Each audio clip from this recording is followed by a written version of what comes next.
ലോകത്തിൻ്റെ വിവിധ ഇടങ്ങളിൽ നിന്നുകൊണ്ട് എന്നെ കാണുകയും കേൾക്കുകയും ചെയ്യുന്ന നിങ്ങൾക്കെല്ലാവർക്കും ഒരനുഗ്രഹിക്കപ്പെട്ട ഗ്ലോറിയസ് ആകുന്ന ഒരു പ്രഭാതം ഞാൻ നേർന്നുകൊള്ളുന്നു. ഇന്ന് പകൽക്കാലം അസാധാരണമാകുന്ന ഒരു ദൈവപ്രവൃത്തിക്ക് വേണ്ടി നിങ്ങളെയും നിങ്ങളുടെ കുടുംബത്തെയും ദൈവം ഒരുക്കട്ടെ എന്ന് ഞാൻ ആത്മാർത്ഥമായി പ്രാർത്ഥിക്കുകയാണ്. കഴിഞ്ഞ ദിവസങ്ങളിലെല്ലാം നമ്മൾ ശക്തമേറിയ ദൈവിക സാന്നിധ്യം, ദൈവത്തിൻ്റെ കരുതലുകൾ അനുഭവിക്കുവാനിടയായി തീർന്നു. ഇന്ന് ഈ ലൈവ് മീറ്റിങ്ങിൽ നിങ്ങൾ പങ്കെടുത്തുകൊണ്ടിരിക്കുമ്പോഴും ശക്തമേറിയ രീതിയിലുള്ള ദൈവിക ശക്തിയാൽ, ദൈവിക അഭിഷേകത്താൽ ദൈവം നിങ്ങളെ നയിക്കേണ്ടതിന് വേണ്ടി ഞാൻ ആത്മാർത്ഥമായി പ്രാർത്ഥിക്കുകയും ചെയ്യുന്നു.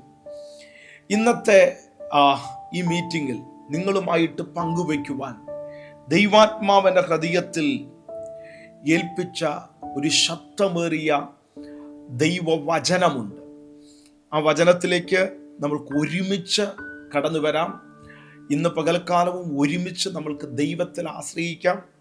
നമ്മുടെ ഏറ്റവും വലിയ ബലമെന്ന് പറയുന്നത് ദൈവം നമ്മളോട് കൂടെയുണ്ട് എന്നുള്ള ബലമാണ്. സത്യമല്ലേ? ഒന്ന് ചിന്തിക്കാമോ? ഇന്ന് പകൽക്കാലം ഈ ലൈവ് മീറ്റിംഗിൽ നിങ്ങൾ പങ്കെടുത്തുകൊണ്ടിരിക്കുമ്പോൾ ദൈവം നിങ്ങളോട് കൂടെ ഉണ്ടായിരുന്നില്ലെങ്കിൽ എന്തായിരുന്നേനെ, എങ്ങനെയായിരുന്നേനെ നിങ്ങളുടെ ലൈഫ്? ഇന്ന് ഞാൻ ജീവിക്കുന്നത്, ഞാൻ വിശ്വസിക്കുന്നത് നിങ്ങൾ ഈ ഭൂമിയുടെ പരപ്പിൽ ജീവിക്കുന്നത് ഒറ്റ കാരണമെന്ന് പറയുന്നത് അത് ദൈവം നമ്മളോട് കൂടെയുള്ള ഒറ്റ കാരണത്താലാണ്. എത്ര ചലഞ്ചുകൾ നമ്മൾ ഫേസ് ചെയ്തവരാണ്, എത്ര വിഷയങ്ങളിൽ കൂടി നമ്മൾ കടന്നുപോയവരാണ്. എന്നാൽ ആ വിഷയങ്ങളുടെ നടുവിലെല്ലാം ദൈവത്തെ അനുഭവിക്കുവാൻ, ദൈവകരം നമ്മളോട് കൂടെ നിൽക്കുന്നത് കാണുവാനിടയായി. ഇന്ന് ഈ പ്രഭാതത്തിൽ തന്നെ നിങ്ങളോടുള്ള പ്രവചന ശബ്ദവും അത് തന്നെയാണ്.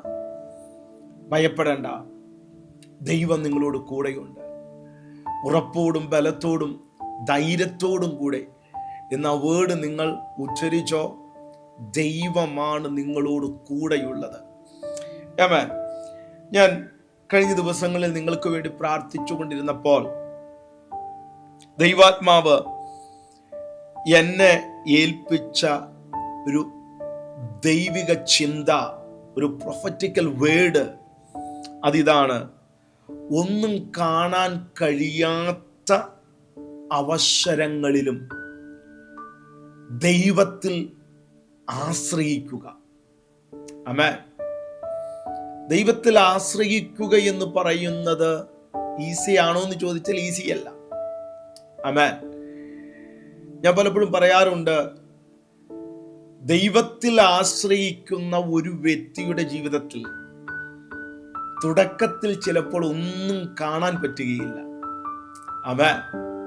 ഒരു ദൈവപ്രവൃത്തി കാണാൻ പറ്റില്ല, പ്രാർത്ഥിച്ചതിൻ്റെ ഫലം കാണാൻ പറ്റില്ല. സത്യമല്ലേ? നിങ്ങൾ ഇന്ന് ഈ ലൈവിൽ പങ്കെടുത്തുകൊണ്ടിരിക്കുമ്പോഴെല്ലാം സംഭവിക്കുന്നതല്ലേ?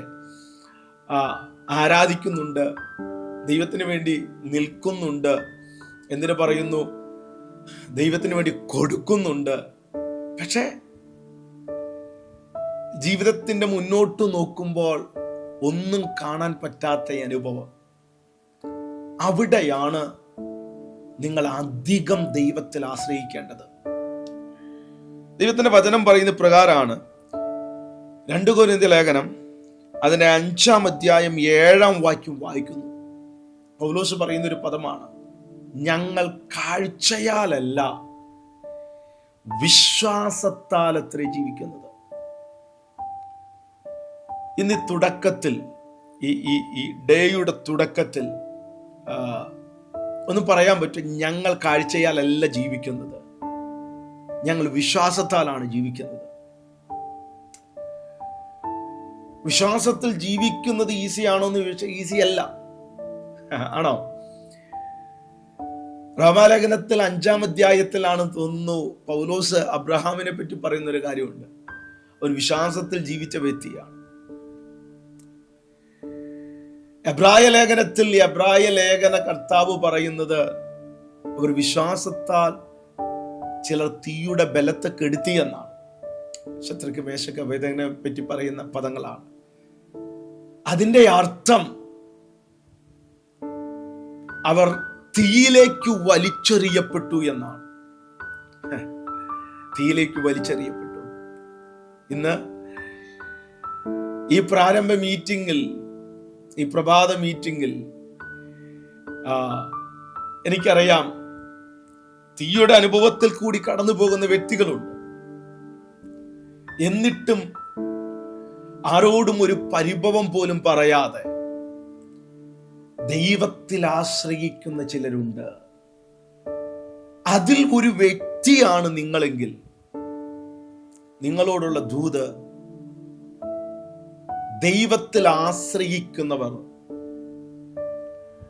അവരെപ്പറ്റി ദൈവത്തിന്റെ വചനം പറയുന്ന, അവർ എന്നേക്കും നിലനിൽക്കുന്ന സിയോൻ പർവ്വതം പോലെയായിരിക്കും.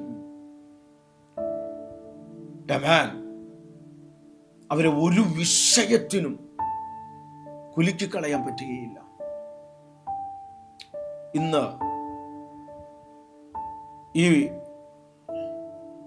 മോർണിംഗ് നിങ്ങളോട് ദൈവത്തിന്റെ ആത്മാവ് പറയുന്നു, ഒരു വിഷയത്തിന് പോലും നിങ്ങളെ കുലുക്കിക്കളയാൻ പറ്റിയില്ല. അതാണ് ദൈവത്തിൽ അടിയുറച്ച് വിശ്വസിച്ചാലുള്ള ഒരു ഗുണമെന്ന് പറയുന്നു.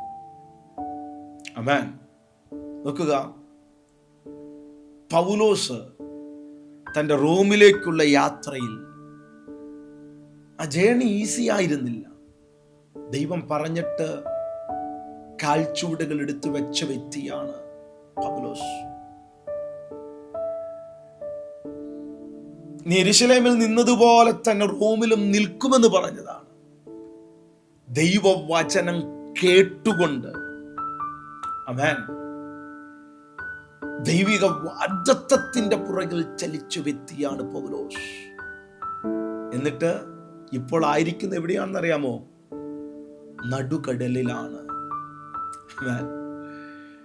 ദൈവത്തിന്റെ വചനം പറയുന്നത്, നീണ്ട 14 ദിവസമായിട്ട് അവർ തിന്നുകയോ കുടിക്കുകയോ ചെയ്യാതെ. അടുത്തതും ദൈവത്തിന്റെ വചനം പറയുന്നത്, നീണ്ട 14 ദിവസം സൂര്യനെയോ ചന്ദ്രനെയോ കാണാതെയുള്ള യാത്ര. അവിടെയും പൗലോസ് ദൈവത്തിൽ ആശ്രയിച്ചു. ഇന്ന് ഈ ന്യൂമാ റിവൈവലിന്റെ മോർണിംഗ് ഗ്ലോറിയിലൂടെ എന്നെ കണ്ടുകൊണ്ടിരിക്കുന്ന നിങ്ങളോട് ദൈവത്തിന്റെ ആത്മാവ് പറയുന്നത്, ദൈവത്തിൽ ആശ്രയിക്കുക, ദൈവത്തിൽ ആശ്രയിക്കുക. ദൈവത്തിൽ ആശ്രയിക്കുന്ന ഒരു വ്യക്തിക്ക് പൂർണ്ണമായ ആശ്രയമാണെങ്കിൽ ഒന്നിനെ കുറിച്ചും ഒരു ഭയമുണ്ടാകയില്ല. ഞാനിത് പറയുമ്പോൾ ഈ ലൈവ് മീറ്റിംഗിൽ യേശുവിന്റെ നാമത്തിൽ ചിലരുടെ ഭയത്തെ ദൈവം എടുത്തു മാറ്റുന്നു. നിങ്ങളൊരു വ്യക്തിയാണെങ്കിൽ ഇന്ന് ഈ സമയത്ത് നിങ്ങൾ പ്രാർത്ഥിച്ചു തുടങ്ങിക്കോ. ദൈവിക അത്ഭുതം അക്ഷരികമായി ചില കുടുംബങ്ങളുടെ മേൽ ദൈവം അയച്ചിരിക്കും. ആമേൻ. ഭയങ്ങളെ ദൈവാത്മാവ് എടുത്തു മാറ്റും. ഹല്ലേലൂയ. എങ്ങനെയാണ് പാസ്റ്റർ പറയുക, ഭയങ്ങളെ ദൈവത്തിന് എടുത്തു മാറ്റാൻ പറ്റും? എങ്ങനെ സാധിക്കും? നോക്കുക, തന്നോട് കൂടെ യാത്ര ചെയ്ത ഒരുപാട് വ്യക്തികളുണ്ട്. അവർക്കില്ലാത്ത കോൺഫിഡൻസ് അല്ലേ പൗലോസിന് ഉണ്ടായിരുന്നത്? ആമേൻ. ഇതാണ് ദൈവത്തെ അറിഞ്ഞാലുള്ള പ്രത്യേകത എന്ന് പറയുന്നത്. ഇന്നത്തെ ഈ യൂട്യൂബിന്റെ ലൈവ് മീറ്റിംഗിൽ, ഒരുപക്ഷെ യൂട്യൂബിലും ഫേസ്ബുക്കിലും ഒക്കെ നിങ്ങൾ എന്നെ കണ്ടുകൊണ്ടിരിക്കുമ്പോൾ, ദൈവത്തെ അറിഞ്ഞാൽ, ദൈവത്തെ ആശ്രയിച്ചാൽ നിനക്ക് ഭയങ്കര കോൺഫിഡൻസ് ആയിരിക്കും. എന്നിട്ട് പൗലോസ് പറയുന്ന ഒരു കാര്യമുണ്ട്, കഴിഞ്ഞ രാത്രി ഞാൻ സേവിച്ചു നിൽക്കുന്നവനും എൻ്റെ ഉടയവനും എൻ്റെ അടുക്കൽ വന്നു. അവൻ എന്നോട് സംസാരിച്ചു. എന്നോട് പറഞ്ഞ എന്താണെന്നറിയാമോ? നിന്റെ കൂടെ സഞ്ചരിക്കുന്ന സകല വ്യക്തികളെ ഞാൻ നിനക്ക് ദാനം നൽകി തന്നിരിക്കുകയാണ്. അവരുടെയും പ്രാണന് ഹാനി വരികയില്ല. ആമേൻ. ഞാൻ ചോദിക്കട്ടെ, പൗലോസിന്റെ കൂടെ സഞ്ചരിച്ച സകല വ്യക്തികൾക്കും ഒരേ വിഷയമായിരുന്നു. ആമേൻ. പൗലോസിന്റെ കൂടെ നടന്ന യാത്ര ചെയ്ത എല്ലാവർക്കും പൗലോസിനുണ്ടായിരുന്ന വിഷയം തന്നെയാണ് അവർക്കും ഉണ്ടായിരുന്നത്. അവരൊക്കെ ഭയപ്പെട്ടു നിൽക്കുകയാണ്. അതിൻ്റെ നടുവിൽ ഒരു വ്യക്തി, അവൻ ദൈവശബ്ദം കേട്ടു. ഇന്ന് നീ തകർന്നു പോകാതിരിക്കുന്നത്, നീ പതറിപ്പോകാതിരിക്കുന്നത്, ആ വിഷയത്തിൻ്റെ നടുവിൽ നിനക്കുണ്ടായ വിഷയം പലരുടെ ജീവിതത്തിൽ ഉണ്ടായെങ്കിൽ അവർ എന്നേ തീർന്നു പോയേനെ. അതിൻ്റെ നടുവിൽ നിന്നെ പിടിച്ചു നിർത്തിയിരിക്കുന്നത് ആ ദൈവശബ്ദമല്ലേ? ഒന്നുകൂടി വ്യക്തമാക്കി പറഞ്ഞു കഴിഞ്ഞാൽ, നിങ്ങൾ കാഴ്ചയാൽ വിശ്വസിക്കുന്നത് കൊണ്ടല്ല, നിങ്ങൾ കാഴ്ചയാൽ ജീവിക്കുന്നത് കൊണ്ടല്ല, വിശ്വാസത്തിൽ ജീവിക്കുന്നു എന്ന ഒറ്റ കാരണം കൊണ്ടാണ് അതിൻ്റെ നടുവിൽ ഇന്നും നിങ്ങൾ പിടിച്ചു നിൽക്കുന്നത്. ആമേൻ. ഈ കാഴ്ച അവസാനിക്കുന്നിടത്താണ് വിശ്വാസം ആരംഭിക്കുന്നത്. ആമേൻ. എന്നൊന്നുകൂടി പറയുന്നു, കാഴ്ച അവസാനിക്കുന്നിടത്താണ് വിശ്വാസം ആരംഭിക്കുന്നത്. ദൈവരാജ്യം പലപ്പോഴും ചലിക്കുന്നത് മറഞ്ഞിരിക്കുന്ന കാലയളവിലാണ്. ദൈവരാജ്യം പലപ്പോഴും ചലിക്കുന്നത് ഹിഡനായ സീസണുകളിലാണ്. ആമേൻ. ഉദാഹരണങ്ങൾ പലതുണ്ട്. വിശ്വാസം എന്നത് യാഥാർത്ഥ്യങ്ങൾ ഒരിക്കലും നിഷേധിക്കുന്നില്ല. യാഥാർത്ഥ്യങ്ങളായിരിക്കുമ്പോൾ തന്നെ വിശ്വാസം എന്ന് നിങ്ങളുടെ കണ്ണുകൾ കളക്കുവാൻ കഴിയുന്നതിനപ്പുറമാണ്, വലുതാണ്. ദൈവത്തിൻ്റെ വചനത്തിൽ വിശ്വസിക്കുക എന്ന് പറയുമ്പോൾ തന്നെ അതൊരു എന്താ പറയാ, എല്ലാം എതിരായി നിൽക്കുമ്പോഴും, എല്ലാം നിന്നോടനുബന്ധിച്ച് പ്രതികൂലമായി നിൽക്കുമ്പോഴും ഒരു വ്യക്തി വചനത്തിൽ കയറി വിശ്വസിക്കുമ്പോൾ, ഞാൻ പറയുന്നത്, അവൻ്റെ മുൻപിൽ ആത്മമണ്ഡലം തുറക്കപ്പെടുകയാണ്. അവൻ്റെ മുമ്പിൽ സാധ്യതകൾ തുറന്നു വരികയാണ്. ആമേൻ. ദൈവം എപ്പോഴും വർക്ക് ചെയ്യുന്നത് നിങ്ങൾ ഇപ്പോഴും മനസ്സിലാക്കുക. ഈ പ്രാരംഭ ദിവസത്തിൽ നിങ്ങൾ മനസ്സിലാക്കുക, ദൈവം എപ്പോഴും വർക്ക് ചെയ്യുന്നത് നിന്റെ ഹിഡനായ സീസണിലാണ്. ആമേൻ. നിന്റെ ഹിഡനായ സീസണിലാണ്. ആ ഹിഡനായ സീസണിൽ നിനക്ക് ആശ്രയിച്ചു തുടങ്ങാൻ പറ്റുമെങ്കിൽ, ദൈവത്തിൽ മാത്രം നിന്റെ ലൈഫ് ഫോക്കസ്ഡ് ആണെങ്കിൽ, കുറച്ച് നാൾ കഴിയുമ്പോൾ നീ കാത്തിരുന്നതിൻ്റെ ഫലം നിനക്ക് കാണാൻ പറ്റും. എനിക്ക് അതിനെ 3 ദിവസങ്ങൾക്ക് മുമ്പാണ് ഞാൻ ഒരു മെസ്സേജ് പറയുവാനിടയായി തോന്നുന്നു. ദൈവം നിങ്ങളുടെ ജീവിതത്തിൽ നഷ്ടപ്പെട്ട കാലങ്ങൾ തിരിച്ചു തരും. ആമേൻ. ലോകത്തിൽ ഒരു വ്യക്തിക്ക് പോലും നഷ്ടപ്പെട്ട കാലങ്ങളെയോ സീസണുകളെയോ തിരിച്ചു തരാൻ പറ്റുകയില്ല. എന്നാൽ ദൈവത്തിൽ പൂർണ്ണമായി ആശ്രയിക്കുന്ന ഒരു വ്യക്തിയുടെ ജീവിതത്തിൽ, ദൈവത്തിൻ്റെ വചനം അതുകൊണ്ടാണ് പറയുന്നത്, എനിക്ക് സങ്കീർത്തന പുസ്തകത്തിൽ ഇപ്രകാരം ഒരു പദമുണ്ട്, 46:10, മിണ്ടാതിരുന്ന് ഞാൻ ദൈവമെന്ന് അറിഞ്ഞുകൊള്ളുക. ഈ വീണ്ടും ഒരു വാക്യം പറയുന്നുണ്ട്, വിശ്വസ്തത ഭൂമിയിൽ നിന്ന് മുളയ്ക്കുന്നു, നീതി സ്വർഗത്തിൽ നിന്ന് നോക്കുന്നു. ആമേൻ. നിന്റെ നിശബ്ദമായ സീസണിൽ ദൈവം നിന്റെ ജീവിതത്തിൻ്റെ മേൽ പ്രവർത്തിക്കുന്നില്ലെന്ന് പറയുന്ന സീസണിൽ അവിടെ നിനക്ക് ദൈവത്തെ ആശ്രയിക്കാൻ പറ്റുമെങ്കിൽ, അവിടെ നിനക്ക് വിശ്വസ്തയോടുകൂടി ആയിരിക്കാൻ പറ്റുമെങ്കിൽ, ചിലരോടുള്ള പ്രവചന ശബ്ദം ഞാൻ ഇങ്ങനെ കൈമാറും, അവിടെയാണ് നിന്റെ വളർച്ചകൾ തുടങ്ങുന്നത്. ആമേൻ. ഞാൻ പറഞ്ഞ പദം വിശ്വസ്തത ഭൂമിയിൽ നിന്ന് മുളയ്ക്കുന്നു. നമുക്കറിയാം, ഒരു വിത്ത് വിത്തെടുത്ത് അതുമായിട്ട് റിലേറ്റഡ് ആയ ആ വേർഡാണ് അവിടെ കൊടുത്തിരിക്കുന്നത്. വിശ്വസ്തത ഭൂമിയിൽ നിന്നും വിളയ്ക്കുന്നു. ഒരു വിത്തെടുത്ത് അത് വിതയ്ക്കുമ്പോൾ മണ്ണിനടിയിലേക്കാണ് അത് ചെല്ലുന്നത്. അറിയാത്തൊരു വ്യക്തി ആ വിത്തിനെ നോക്കിക്കഴിഞ്ഞാൽ തീർന്നു. ഇതെന്റാണ്. ഇന്ന് ആരൊക്കെയോ അങ്ങനെ പറയുന്നുണ്ട്, പക്ഷേ എൻ്റെ ലൈഫ് എൻഡായ അനുഭവങ്ങളിലേക്കാണ് കടന്നുപോയിക്കൊണ്ടിരിക്കുന്നത്. എൻ്റെ ലൈഫ് തീരാൻ വേണ്ടി പോകുകയാണ്. ഇല്ല സഹോദര, ഇല്ല സഹോദരി, യേശുവിന് നിന്റെ ജീവിതത്തിൻ്റെ മേൽ അത്ഭുതം ചെയ്യാൻ പറ്റും.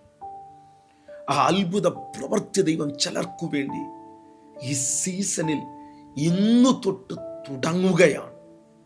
യേശുവിൻ്റെ അധികാരം പ്രാപിച്ച നാമത്തിൽ നിങ്ങൾ നോക്കുക. ആ വിത്ത് കുറച്ചു നാൾ കഴിയുമ്പോൾ ആർക്കുമില്ലാത്ത പ്രതീക്ഷയും ആർക്കുമില്ലാത്ത ഉറപ്പും ആ കർഷകനുണ്ട്. കാരണം ഇത് കുറച്ച് നാൾ കഴിയുമ്പോൾ മുള പൊട്ടി പുറത്തു വരും. ഇതുപോലെയാണ് ദൈവത്തിൽ ആശ്രയിക്കുന്ന ഒരു വ്യക്തിയുടെ ജീവിതത്തിൽ. നിനക്ക് ആ സീസന്റെ മേൽ വിശ്വസ്തയോടുകൂടി നിൽക്കാൻ പറ്റുമെങ്കിൽ മുള പൊട്ടി പുറത്തു വരുന്നത് പോലെ ഈ സീസന്റെ മേൽ ചിലത് വന്നിരിക്കും. എല്ലാവരും പറഞ്ഞു തീർന്നു, മണ്ണിട്ടിരിക്കുക, എല്ലാരും പറഞ്ഞു. പക്ഷെ കർഷകൻ അറിയാം, നോ, അതെൻ്റെ അല്ല, അത് തുടക്കമാണ്. ചിലരോട് ഇന്ന് ഈ തുടക്കത്തിൽ, ഈ ഡേയുടെ തുടക്കത്തിൽ ദൈവാത്മാവ് പറയുന്നു, നിന്റെ എൻ്റെ അല്ല, നിന്റെ തുടക്കം ഇവിടെ ആരംഭിക്കുകയാണ്. ആമേൻ പറഞ്ഞുകൊണ്ട് ആ പ്രൊഫറ്റിക്കൽ വേർഡിനെ നിങ്ങൾ സ്വീകരിച്ചോ. യേശുവിന്റെ നാമത്തിൽ എൻ്റെ അല്ല, അത് തുടക്കങ്ങളാക്കി ദൈവം മാറ്റുകയാണ്. സംഭവിക്കും. എല്ലാവരും പറഞ്ഞു ലാസർ തീർന്നുപോയി, മരിച്ചിട്ട് 4 ദിവസമായി, എന്തു ചെയ്യാനാ, ആർക്ക് വിടുവിക്കാൻ പറ്റും? യേശു നിശബ്ദതയിൽ നിന്നുകൊണ്ടാണ് ആശ്രയിക്കുമ്പോൾ, ദൈവത്തിൽ ആശ്രയിക്കുമ്പോൾ എപ്പോഴും ചിന്തിക്കുക, ദൈവം പ്രവർത്തിക്കുന്നത് നിശബ്ദതയിലാണ്. ആരുടെയൊക്കെയോ ജീവിതത്തിന്റെ സൈലന്റ് പീരീഡുകളിൽ ദൈവം പ്രവർത്തിച്ചു കൊണ്ടിരിക്കുകയാണ്. ഇന്ന് ഈ ദിവസത്തിന്റെ തുടക്കത്തിൽ തന്നെ ദൈവാത്മാവ് ചിലരോട് പറയുന്നു, നിന്റെ ജീവിതത്തിൽ ദൈവം പ്രവർത്തിച്ചു കൊണ്ടിരിക്കുകയാണ്. യേശുവിനെ സ്നേഹിച്ച കുടുംബം, യേശുവിന് വേണ്ടി നിന്ന കുടുംബം, ആമേൻ. എന്തിനു പറയുന്നു? യേശുവിന് വേണ്ടി ഭക്ഷിക്കാൻ കൊടുത്ത കുടുംബം, എല്ലാ രീതിയിലും യേശുവിന്റെ പരസ്യ ശുശ്രൂഷ കാലയളവിൽ യേശുവിനൊരു അനുഗ്രഹമായ കുടുംബം. ഒരു സാഹചര്യം വന്നപ്പോൾ യേശു നിശബ്ദനായി. യേശു അവരിൽ നിന്ന് വിട്ടുമാറി. നിശബ്ദത ശിക്ഷയല്ല. സൈലന്റ് എന്ന് പറയുന്നത്, ദൈവത്തിന്റെ സൈലന്റ് എന്ന് പറയുന്നത് ശിക്ഷയല്ല. അവിടെ നിന്നെ പരിഹസിക്കാൻ ആൾക്കാരുണ്ടാകും, അവിടെ നിന്നെ എതിർക്കാൻ ആൾക്കാരുണ്ടാകും, അവിടെ നിന്നെ നോക്കി പറയും, ഈ ദൈവത്തിനു വേണ്ടി നിന്നിട്ട് നിന്റെ ജീവിതത്തിൽ എന്ത് സംഭവിച്ചു എന്ന് പറയാൻ ആൾക്കാരുണ്ടാകും. നിന്റെ കോൺഷ്യസ്, നിന്റെ മനസ്സാക്ഷി, നിന്റെ വിശ്വാസം, നിന്റെ പ്രത്യാശ, നിന്റെ വിശ്വസ്തത ദൈവത്തിന്റെ സന്നിധിയിൽ ക്ലിയർ ആണെങ്കിൽ നിന്നോടുള്ള ദൂത്, നിനക്കു വേണ്ടി ദൈവം ഇറങ്ങും. ഇന്ന് ഈ മെയ് മാസത്തിന്റെ അവസാന നാളുകളിലേക്ക്, ദിവസങ്ങളിലേക്ക് എത്തിച്ചേർന്നിരിക്കുന്ന നിങ്ങളോട് ഓരോരുത്തരോടും ദൈവം പറയുന്നു, അവൻ നിങ്ങൾക്ക് വേണ്ടി ഈ സീസണിൽ ഇറങ്ങിയിരിക്കും. ഹല്ലേലൂയ. സംഭവിക്കുകയാണ്. യേശുവിന്റെ നാമത്തിൽ സംഭവിക്കുകയാണ്. നിങ്ങൾക്ക് നിങ്ങളുടെ വിലപ്പെട്ട പ്രാർത്ഥന വിഷയങ്ങളുണ്ടെങ്കിൽ കമന്റ് സെക്ഷനിൽ കമന്റ് ചെയ്തിട്ട് കഴിഞ്ഞാൽ ഞങ്ങൾ നിങ്ങളെ ഓർത്ത് പ്രാർത്ഥിക്കുന്നതാകും.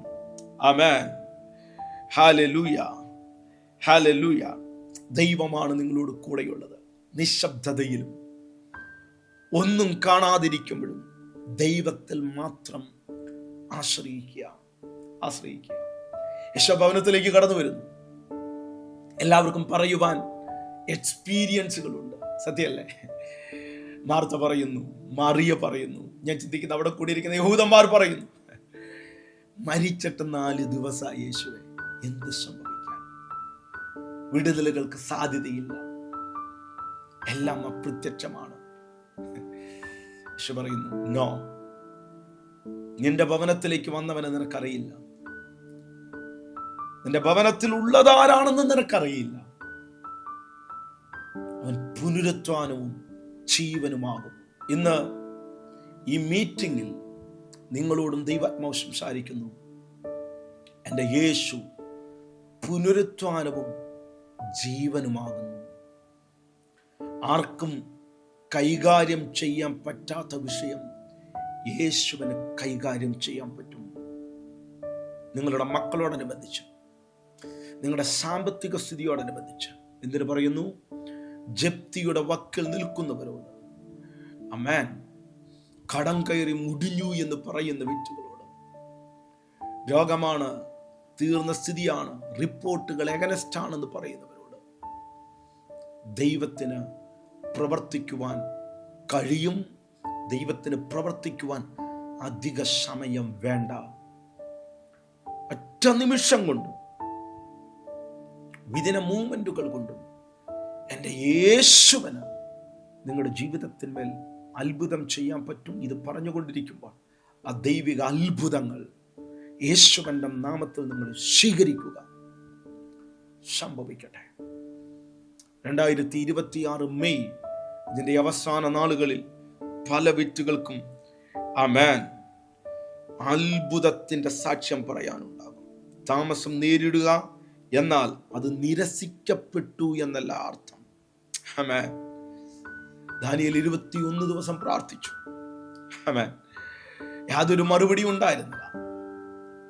എന്നാൽ സ്വർഗം ശക്തമായി ആ വിഷയത്തിന്റെ മേൽ ഇടപെട്ടതുപോലെ ചിലരോട് ഈ ലൈവ് മീറ്റിംഗ് ദൈവാത്മാവ് ഈ വേർഡ് കൈമാറുന്നു.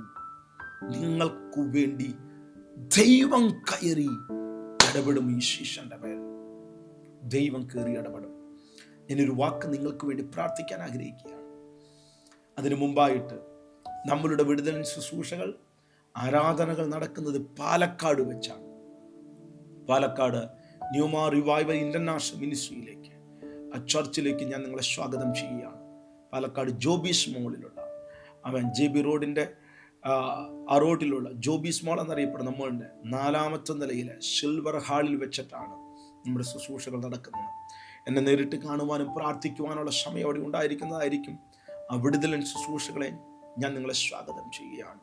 ഒരു വാക്ക് പ്രാർത്ഥിച്ച് ഇന്നത്തെ പ്രീസലോ ന്യൂമാ റിവൈവലിൻ്റെ മോർണിംഗ് ഗ്ലോറി നമുക്ക് പ്രാർത്ഥിച്ച് അവസാനിപ്പിക്കാം. കർത്താവേ, ഈ ജനത്തിൻ്റെ മേൽ അത്ഭുതം ദൈവം ചെയ്യണമേ.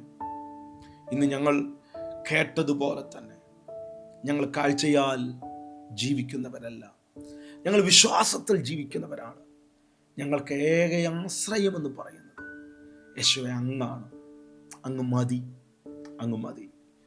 ഈ ജനം ഏത് വിഷയത്തോടുകൂടി ഇന്ന് അങ്ങയുടെ മുഖത്തേക്ക് നോക്കുന്നോ, ആ വിഷയത്തിൻ്റെ മേൽ അത്ഭുതങ്ങൾ സംഭവിക്കട്ടെ, വീര്യപ്രവർത്തികൾ സംഭവിക്കട്ടെ, മാറ്റങ്ങളുടെ ഒരു സീസൺ ഓപ്പൺ ചെയ്യണമേ. അനുഗ്രഹിച്ച് പ്രാർത്ഥിക്കുന്നു യേശുവിൻ നാമത്തിൽ തന്നെ. ആമേൻ, ആമേൻ. ഇത് യൂട്യൂബിൽ എന്നെ കാണുന്നവർക്ക് വേണ്ടിയിട്ടാണ്. വൈകുന്നേരം 7 മണിക്ക് നമ്മുടെ വിടുതൽ ശുശ്രൂഷകൾ ഉണ്ടായിരിക്കുന്നതായിരിക്കും. നാളെ നമുക്ക് പ്രൈസ് ദി ലോർഡ് വേറെ ഒരു ലൈവുമായി കാണാം. God bless you all.